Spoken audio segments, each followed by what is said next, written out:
नमस्कार, स्वागत है डीटीएस की ऑनलाइन क्लासेस में।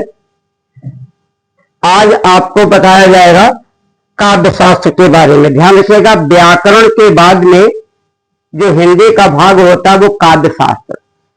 काव्य शास्त्र मतलब कविताओं से जुड़ी चीजें। साहित्य के दो भेद होते हैं, गद्य और पद्य। तो गद्य में जैसे नाटक है, निबंध है, उपन्यास है, आत्मकथा है, प्रहसन है, रेडियो रूपक है, बहुत से उसके भाग होते हैं। और काव्य में काव्य होता है, खंड काव्य होता है और महाकाव्य होता है। नाट्य और काव्य शास्त्र में मुख्य रूप से 5 बातों को सम्मिलित किया जाता है। यानी काव्य शास्त्र में मुख्य रूप से 5 बातें आती हैं। एक आता है आपका शब्द शक्ति, फिर आता है गुण, फिर आता है रस, इसके बाद में छंद और फिर अलंकार। जिसमें परीक्षाओं में रस, छंद, अलंकार के बारे में तो ज्यादा जानकारी ली जाती है, लेकिन प्रतियोगी परीक्षा हो या कोई भी एग्जाम हो, शब्द शक्ति गुण के बारे में संक्षिप्त जानकारी होती है। तो यहां अगर देखा जाए, जो शब्द शक्ति है ये 3 होती हैं। कितनी होती है शब्द शक्तियां? 3 होती हैं। एक होती अमिधा शब्द शक्ति, फिर लक्षण और उसके बाद में व्यंजना।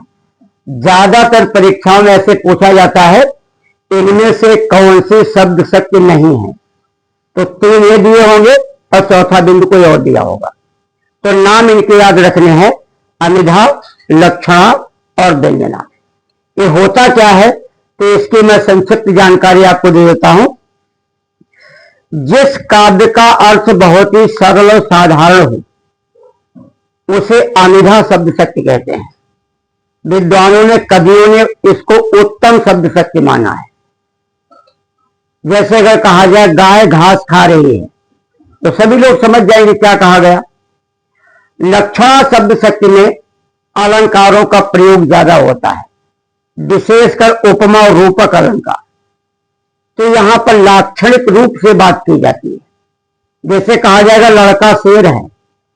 अब लड़का तो इंसान है, शेर तो जानवर है, तो शेर से तुलना की गई, लाक्षणिक रूप लिया जाता है।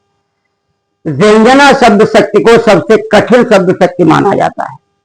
कोई ऐसा काव्य जिसमें कवि प्रत्यक्ष रूप से कुछ और कह रहा है, लेकिन उसका वाकई अर्थ कुछ और हो रहा हो। जैसे बिहारी लाल मिर्जा राजा जयसिंह के दरबारी कवि थे, और बिहारी का जो सबसे पहला दोहा है, नहीं पराग नहीं मधुर मद नहीं विकास एकाल, अली कली ही सो बधे आगे कौन हवाल। इसमें अन्य विलासा अलंकार है। तो यहां पर जो भौरा कली के संबंध में कवि को नहीं कहना था, कवि को राजा और उसकी नवोदा स्त्री के बारे में बात करनी थी। तो अर्थात कहां कुछ और जा रहा है और वाकई इसका अर्थ कुछ और हो रहा है, उसे व्यंजना शब्द शक्ति कहते हैं। कविता में कई प्रकार के गुण होते हैं, लेकिन मुख्य प्रकार से 4 गुणों की चर्चा की जाती है। ये 4 गुण कौन कौन से होते हैं देखते हैं। एक होता है प्रसाद, फिर माधुर्य, ओज और शांत। जिस कविता में ईश्वर की कृपा मिल रही हो, भक्ति श्रृंगार का प्रयोग किया गया हो, उस कविता में प्रसाद गुण होता है। प्रसाद शब्द का शाब्दिक अर्थ क्या होता है? इसका मतलब होता है कि भगवान की कृपा या ईश्वर का भोग। माधुर्य शब्द शक्ति, माधुर्य गुण वहां पर होता है जिस कविता में श्रृंगार रस की प्रधानता हो, चाहे संयोग श्रृंगार हो और चाहे वियोग श्रृंगार हो। ओज गुण वहां होता है जिस काव्य में वीर रस की प्रधानता होती है।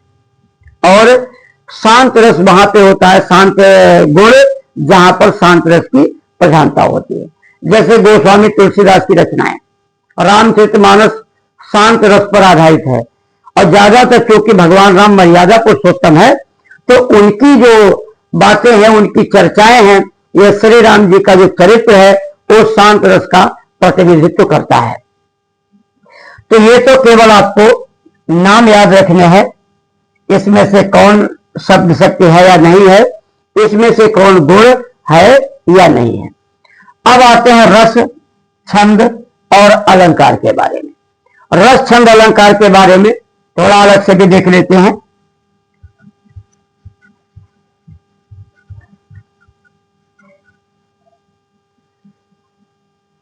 रस जो है, जैसे कविता है, कविता को कामिनी कहा गया है। कामिनी अति सुंदर महिलाओं में से एक मानी जाती है, कि कविता कामिनी है, और कामिनी इस प्रकार की महिला मानी जाती है जो किसी को भी बरबस अपनी ओर आकर्षित करने की क्षमता रखती हो। तो कविता को विद्वानों ने कामिनी कहा है। और कोई भी